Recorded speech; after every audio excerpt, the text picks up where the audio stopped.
विपक्षी नेताओं ने एक सुर में फिर एक बार भारतीय जनता पार्टी और केंद्र सरकार पर उनकी जासूसी करवाने के आरोप लगाए हैं। इतना ही नहीं, कई नेताओं ने अपने फोन के स्क्रीनशॉट ट्विटर पर पोस्ट किया और लिखा कि बीजेपी सरकार हमारी जासूसी करवा रही है। इस मुद्दे को लेकर कांग्रेस नेता राहुल गांधी ने एक प्रेस कॉन्फ्रेंस की और सरकार पर हमला करते हुए कहा कि उनका ऑफिस स्टाफ और अपोजिशन के नेताओं जैसे प्रियंका चतुर्वेदी, शशि थरूर, असदुद्दीन ओवैसी तथा कांग्रेस की दो प्रवक्ता पवन खेड़ा और सुप्रिया श्रीनेत के एप्पल फोन में संदेश आता है और यह संदेश बहुत ही ज़्यादा खतरनाक है।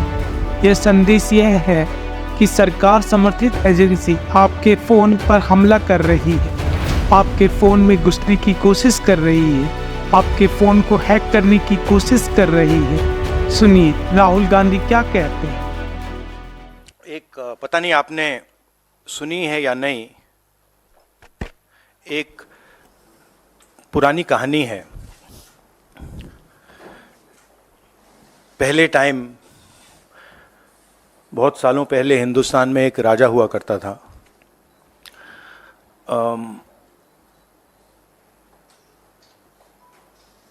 उसके खिलाफ सारे लोग खड़े हो गए थे। पूरी जनता, सारा का सारा ऑपोजिशन उन पर आक्रमण कर रहा था और वो टेफ्लॉन जैसे थे। उन पर जितना भी आक्रमण करो कुछ होता नहीं था। तो थोड़े साल बाद जो ऑपोजिशन के लोग थे जो उसको रेजिस्ट कर रहे थे, वो बाहर एक ऋषि बैठा रहता था, उसके पास गए। उसने कहा कि बताइए, हमें बात समझ नहीं आ रही है। हम इस राजा पर 24 घंटा आक्रमण करते हैं, जनता इसके खिलाफ है, कुछ होता ही नहीं है। जितना हम इस पे आक्रमण करते हैं ऐसा लगता है कि हम गलत जगह तीर मार रहे हैं। तो ऋषि ने कहा, वो काफी नॉलेजेबल था, तो उसने कहा देखिए, एक्चुअली बात क्या है, ये जो राजा है इसकी आत्मा इसके अंदर नहीं है। इसकी आत्मा वहां पे पीछे एक छोटा सा घर है, वहां पे एक पिंजड़े में एक तोता बैठा है। इसकी जो आत्मा है ना, वो उस तोते के अंदर है। उस तोते को जाके आप पकड़ लीजिए, राजा खत्म हो जाएगा। बहुत इंटरेस्टिंग कहानी है, क्योंकि नरेंद्र मोदी जी की आत्मा अदानी में है। तोता कहीं बैठा है, राजा कहीं बैठा है, और बहुत समय के लिए सारी की सारी ऑपोजिशन राजे पे अटैक कर रही थी। मगर असलियत यह है कि राजा राजा ही नहीं है,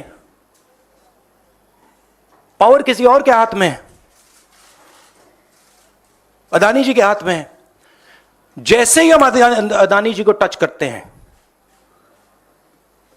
इंटेलिजेंस एजेंसीज, स्नूपिंग, सीबीआई, मैं पहले सोचता था number 1 prime minister, number 2 Adani, number 3 Amit Shah. Actually ये गलत है। Number 1 Adani, number 2 prime minister, number 3 Amit Shah. अब हिंदुस्तान की पॉलिटिक्स हमें समझ आ गई है, और अदानी जी बच के नहीं निकल सकते, क्योंकि अदानी जी को हमने ऐसे घेरा है, तोते को हमने ऐसा पकड़ा है कि वो बच के नहीं निकल सकता है। और इसीलिए सारा का सारा हो रहा है डिस्ट्रैक्शन पॉलिटिक्स, कि देश की निगाह, ऑपोजिशन की निगाह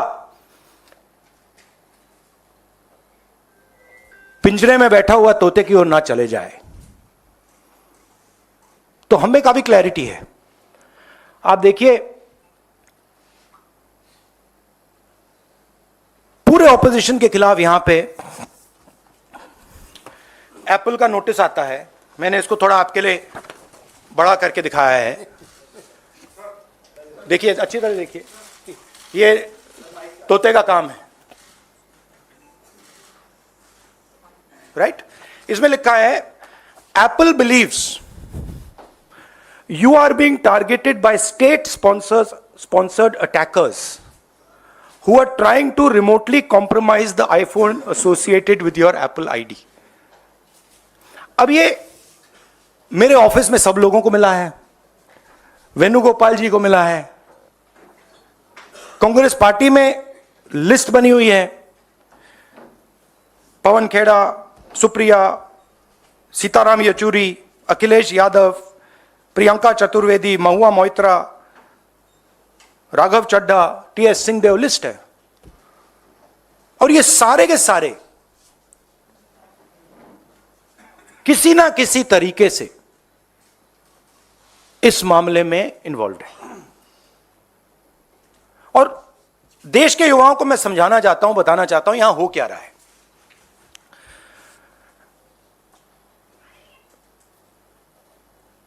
आपका ध्यान कभी इधर ले जाते हैं, कभी उधर ले जाते हैं, कभी इधर ले जाते हैं, आपके दिल के अंदर गुस्सा पैदा करते हैं। और जब आपके दिल में नफरत आती है, गुस्सा आता है, जो आपका भविष्य है, जो इस देश की पूंजी है, जो इस देश का धन है, उसको उठा के ये लोग ले जाते हैं। अदानी जी को हिंदुस्तान के पोर्ट्स पकड़ा दिए, हिंदुस्तान के एयरपोर्ट्स पकड़ा दिए। मुंबई एयरपोर्ट चाहिए था, सीबीआई ईडी का प्रयोग किया, मुंबई एयरपोर्ट दे दिया। एग्रीकल्चर में कानून बना दिए अदानी जी के लिए, फूड ग्रेन्स की स्टोरेज उनके हाथ में, इंफ्रास्ट्रक्चर उनके हाथ में, आप सड़कों पे चलते हो, सीमेंट उनके हाथ में। तो पूरा का पूरा देश ये 3-4 लोगों को पकड़ा रहे हैं। नुकसान किसका हो रहा है? हिंदुस्तान के युवा का हो रहा है। आपसे ये कहते हैं कि आप जाइए पढ़ाई कीजिए, आप जाइए आईएएस बनिए, आप जाइए इंजीनियर बनिए। आप में से 1% इंजीनियर बनेगा, 1% डॉक्टर बनेगा, 0.0000001% आईएएस बनेगा। तो ये आपको झूठे भविष्य का वायदा करते हैं, और जो आपका धन है आपके आंखों के सामने आपसे छीन के ले जा रहे हैं। यह हिंदुस्तान की आज सच्चाई है। कम लोग हैं जो इसके खिलाफ लड़ रहे हैं, मगर हम डरने वाले नहीं हैं, हम लड़ने वाले लोग हैं। हम पीछे नहीं हटेंगे। जितनी टैपिंग करनी है कर लो, कोई फर्क नहीं पड़ता, मुझे तो कोई फर्क नहीं पड़ता। अगर आपको मेरा फोन चाहिए मैं दे देता हूं, आपको उठा के ले लो। अब आपके कोई सवाल हो तो पूछिए। इंग्लिश। अच्छा, नहीं, हिंदी में थोड़ा एक लाइन और। हिंदुस्तान की जो भविष्य है,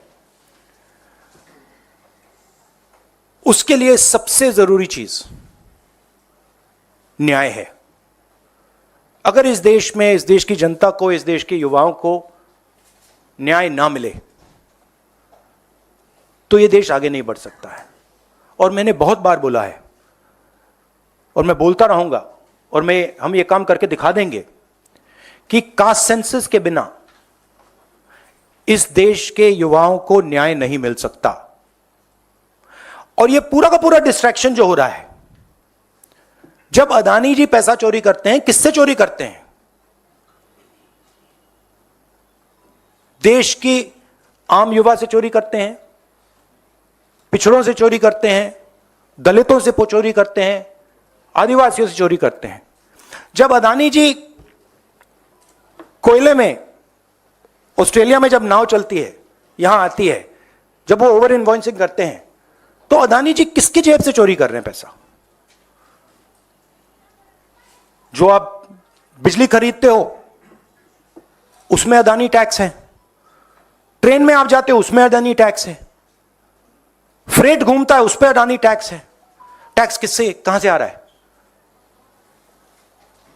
पिछड़ों की जेब से, दलितों की जेब से, आदिवासियों की जेब से, गरीब लोगों की जेब से, छोटे व्यापारियों की जेब से, और पूरा का पूरा ट्रांसफर इनकी जेब में हो रहा है।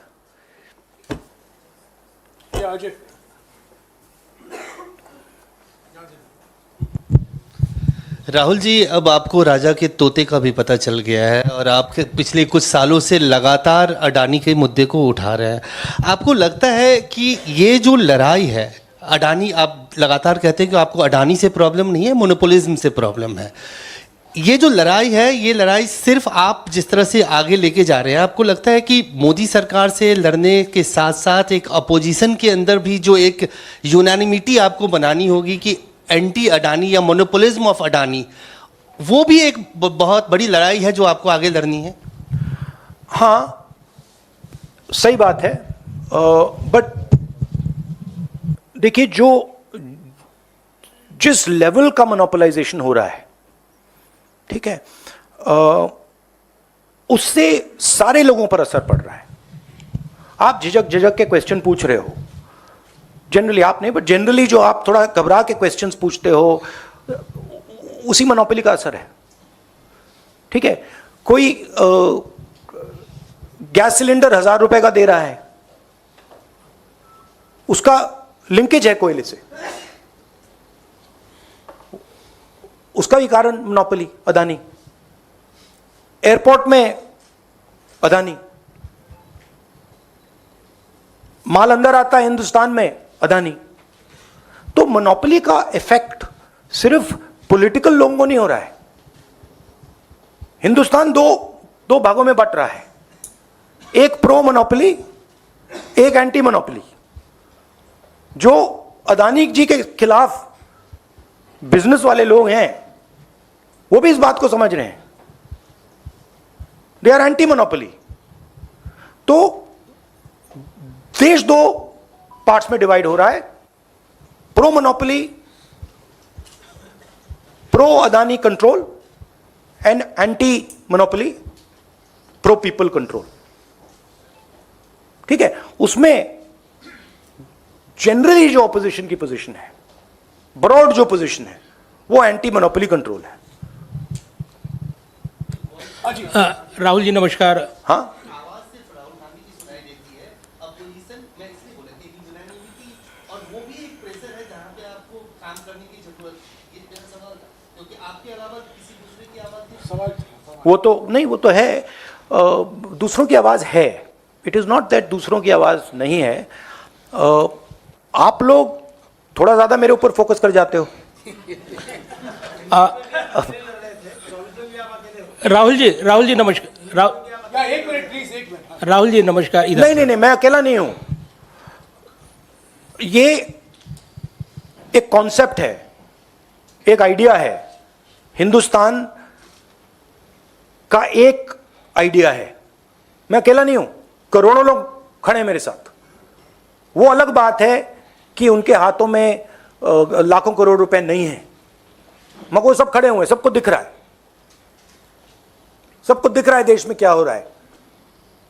अदानी जी एज नंबर 1, सबको दिख रहा है। राहुल जी नमस्कार। राहुल जी, मेरा सवाल है, आपने निष्पक्ष, राहुल जी इधर सामने, आपके ठीक सामने। राहुल जी नमस्कार। अब मेरा सवाल है, जिस तरीके से निष्पक्ष न्याय का आपने जिक्र किया है और उसमें भागीदारी रिजर्वेशन को लेकर ओबीसी का आपने जिक्र किया है, कल एक फैसला आया सुप्रीम कोर्ट का। क्या आपका ये जो बयान है इससे जुड़ा हुआ है, या कैसे न्याय कैसे निष्पक्ष सुनिश्चित हो, भागीदारी क्या न्यायपालिका में भी, क्या आप उसका जिक्र करें? आरक्षण का ये इशू स्पष्ट कीजिए। ये देखिए, मराठा आरक्षण को लेकर भी लड़ाई एक सिंबल है। अदानी जी एक सिंबल है। जैसे आपने कहा, मेरा पर्सनली अदानी जी के खिलाफ कुछ नहीं है, ठीक है। मैं स्ट्रक्चर को देख रहा हूं और मुझे स्ट्रक्चर में प्रॉब्लम दिख रही है। अगर अदानी जी का कोई और नाम होता तो मैं उसके बारे में बोलता। तो Adani ji has become a symbol of monopolisation of India, and monopolisation अब सब जगह पहुंच गया है। देखिए, पहले मोनोपोलाइजेशन बिजनेस में था, अब मोनोपोलाइजेशन रेलवेज में आ गया, ट्रांसपोर्ट में आ गया, पोर्ट्स में आ गया, एयरपोर्ट्स में आ गया, यहां आ गया, ईडी सीबीआई में घुस गया। Adani is controlling ED and CBI, brothers, right?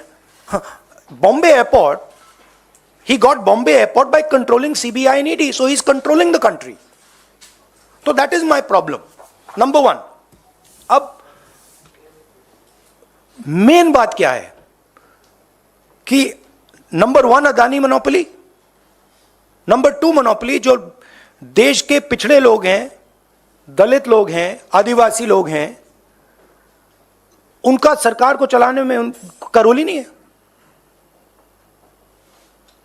मैंने उस दिन आपसे पूछ दिया, शायद पूछना नहीं था, बट इसमें इस कमरे में कितने पिछड़े लोग बैठे हैं? नहीं, अब आप बैठ गए, आए हो, पता नहीं स्पेशल इनवाइट, बट एक, ठीक है, आप एक हो ना, ठीक है। आपकी आबादी कितनी है हिंदुस्तान में? कितनी होगी? ओके, अब आप देखिए, आप हैं रिपोर्टर्स। अब आप मुझे बताइए, इंडिया के जो टॉप मीडिया कंपनीज हैं जो आपको कंट्रोल करती हैं, उनमें से ओबीसी सीईओज कितने हैं? दलित सीईओज कितने हैं? आदिवासी सीईओज कितने हैं? ओनर्स कितने हैं? जीरो। अब this is a huge problem for the country. This is another type of monopoly. So these two monopolies are connected. Adani's monopoly and caste census are directly connected. And what I'm trying to do is show the connection to the people of India. कि ये connected है, कि यहां पे 90 लोग हिंदुस्तान को चलाते हैं, उसमें 3 पिछड़े हैं, पिछड़ों की आबादी 50%, बजट का कंट्रोल 5%, आदिवासियों की आबादी 12%, कंट्रोल 0.01%, मतलब 100 रुपए में से 10 पैसे, दलितों का कंट्रोल 1%, 100 रुपए में से 1 रुपया। तो दिस इज नॉट एक्सेप्टेबल। अगर हम मतलब सुपर पावर की बात कर रहे हैं, देश की प्रगति की बात कर रहे हैं, तो ये स्ट्रक्चर एक्सेप्टेबल ही नहीं है। इसीलिए मैं कास्ट सेंसस का सवाल उठा रहा हूं। And caste census is what? It's x-ray. हम ये भी नहीं कह रहे हैं कि एक्शन क्या लेना है, हम ये कह रहे हैं भैया पहले एक्सरे लो, पता लगाओ इस देश में अदानी कितने हैं, पिछड़े कितने हैं, दलित कितने हैं, आदिवासी कितने हैं। एक बार डेटा आ जाएगा, उसके बाद हम जो हिंदुस्तान के डेवलपमेंट के नेक्स्ट स्टेप है, रेवोल्यूशनरी स्टेप है, उसको हम शुरू कर सकेंगे। तो ये मेरा मेन पॉइंट है। अजी अरुण हाँ, अरुण हेलो, ये सब सिम्टम्स है ना, ये सारे के सारे मोनोपोली के सिम्टम्स हैं। और कुछ मतलब पूरा का पूरा एक आदमी कंट्रोल कर रहा है। ठीक है, आप हिंदुस्तान के युवाओं को क्या ऑप्शन देते हो? ऑप्शन देते हो आईएएस, कितने बनेंगे? 300 बनेंगे, 400 बनेंगे हर साल। फिर ऑप्शन देते हो इंजीनियर, डॉक्टर, लॉयर, कितने बनेंगे? 1% बन जाएंगे। तो 99% लोगों का क्या होगा? अब उन 99% लोगों को रोजगार कौन देते हैं? छोटे बिजनेस वाले देते हैं। अब कोई पिछड़ा लड़का, कोई दलित लड़का कहता है भैया मैं छोटा सा बिजनेस चालू करना चाहता हूं, 15 सेकंड नहीं चलेगा उसका बिजनेस। क्यों? क्योंकि अदानी खड़ा है, उसको बैंक लोन नहीं मिलेगा। तो ये जो सारे के सारे अनएम्प्लॉयमेंट है, ये सारा का सारा स्ट्रक्चर इस मोनोपोली के कारण हो रहा है। आप बताइए, अदानी जी ने हिंदुस्तान के कितने बिजनेसेस खत्म किए हैं? लाखों बिजनेसेस उड़ा दिए हैं। और बिजनेस उड़ाने का क्या मतलब? कि हिंदुस्तान के युवाओं को रोजगार नहीं मिलेगा। तो बड़ा सिंपल कॉम्बिनेशन है, अदानी जी को पैसा दो, हिंदुस्तान के युवाओं को रोजगार मत दो, जो उनमें गुस्सा आएगा उसको गुस्से को और आग दो, और अदानी जी को पैसा दो। ये स्ट्रक्चर है। इस पर भारतीय जनता पार्टी के प्रवक्ता रविशंकर प्रसाद कहते हैं कि हिम्मत है तो एफआईआर दर्ज करो। और बीजेपी आईटी सेल के हेड अमित मालवीय की भी प्रतिक्रिया आई है। वे कहते हैं कि विपक्ष के इन आरोपों पर खोदा पहाड़ और निकली चुईया वाला हिसाब होने वाला है। पहले भी राहुल गांधी सरकार पर पेगासस से उनके विपक्ष की जासूसी करने के आरोप लगा चुके हैं। उनका सीधा सीधा यह कहना है कि सरकार उनकी व विपक्षी नेताओं की लगातार जासूसी करवा रही है। आपका राहुल गांधी के आरोपों पर क्या कहना है? कमेंट बॉक्स में अपनी राय लिखें। और चैनल को सब्सक्राइब नहीं किया है तो चैनल को सब्सक्राइब करें। धन्यवाद।